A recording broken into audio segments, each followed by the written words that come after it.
امام اعظم ابو حنیفہ رضی اللہ تعالیٰ عنہ ارشاد فرماتے ہیں کہ ایمان کو جو خطرات لائق ہوتے ہیں وہ 3 چیزوں کے نہ کرنے سے ہوتے ہیں، اور اگر وہ 3 چیزیں کر لی جائیں تو اللہ پاک ایمان کو حفاظت نصیب فرماتا ہے۔ فرمایا پہلی شے جو نہ کرنے سے ایمان کو خطرہ لاحق ہو جاتا ہے وہ ہے کہ اللہ رب العزت نے جو ایمان کی نعمت نصیب فرمائی ہے اور جس کے ذریعے نصیب فرمائی ہے اس کی شکر گزاری۔ فرماتے ہیں کہ پہلی شے شکر گزاری ہے، کس کی؟ ایمان کی،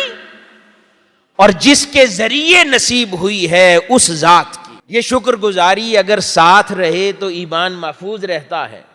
اور اگر یہ شکر گزاری چلی جائے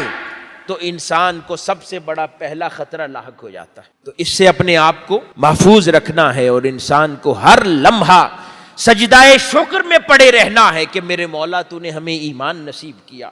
تو نے اسلام کی دولت نصیب کی، تاجدار کائنات صلی اللہ علیہ وآلہ وسلم کا امتی بنایا، حضور کا عاشق بنایا، عقیدہ صحیحہ میں داخل فرمایا، اس میں پیدا فرمایا، نہ صرف عقیدہ صحیحہ کے ساتھ بڑا کیا بلکہ اس دور کی مجدد ہستی شیخ الاسلام کے ساتھ وابستہ فرما دیا، جو اب ہمارے ایمان کے محافظ ہیں، جو صبح و شام ہمارے ایمان کو تقویت دیتے ہیں، اس کو محبت رسول کا پانی پلاتے ہیں، خشیت الہی کی کھاد دیتے ہیں، اور ہمارے ایمان کو پروان چڑھاتے چلے جاتے ہیں۔ تو شکر گزاری اس شیخ کی بھی کہ جس کے ذریعے ایمان کو تقویت ملتی ہے، اس تحریک کی بھی جو آج اس دور میں عقیدہ صحیحہ اور ایمان کی محافظ ہے، اور اللہ اور اس کے رسول کی ازواج کی بھی کہ جنہوں نے یہ نعمت عطا فرمائی ہے۔ اگر خیال شکر گزاری کا رہے تو خیر رہتی ہے، اگر اصل بھول جائے اور کچھ عرصے بعد دھیان فقط اپنے اوپر رہے، اپنی علمیت پر رہے، اپنے کارناموں پہ رہے، اپنی کامیابیوں پہ رہے، اور اس خیرات کی اصل سے ہٹ جائے جہاں سے خیرات جاری ہوئی ہے، تو ایمان کی نعمت چلی جاتی ہے۔ خدا بھی کہتا ہے نا کہ کتنا ناشکرا ہے،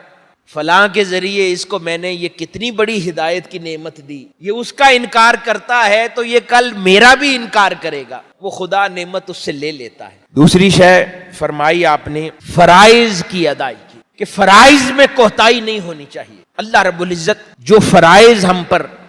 رکھے ہیں، نماز، روزہ، حج، زکوٰۃ، دیگر شریعت کی روح سے جو فرائض ہمیں بتائے گئے ہیں ان کی بجا آوری، ان میں اگر انسان کوتاہی کرنا شروع کر دے، ڈھیلا پڑ جائے، آہستہ آہستہ ان میں سستی واقع ہونے لگ جائے، تو اللہ رب العزت ایمان کو کمزور کر دیتا ہے۔ کہ جو اللہ اور اس کے رسول نے ہم پر فرض مقرر فرمائے ہیں ان سے روگردانی کرنا، ان میں سستی کرنا بھی ایمان کو لے لیتا ہے۔ اور تیسری شے بڑی خوبصورت فرمائی، آپ فرماتے ہیں کہ اللہ کی مخلوق کے ساتھ، اور بالخصوص وہ لوگ جو تمہارے زیر سایہ ہیں، تمہاری سرپرستی میں ہیں، ان کے ساتھ بدخلقی، یعنی اخلاق کا برا ہونا، کسی کی دل آزاری کرنا، کسی کے ساتھ دھوکہ دہی کرنا، کسی کے ساتھ چوری کرنا، کسی کے ساتھ ظلم کرنا، کسی کے ساتھ زیادتی کرنا، کسی کے ساتھ تہمت باندھنا، کسی کی غیبت کرنا، کسی کی چغلی کرنا، کسی کی حق تلفی کرنا،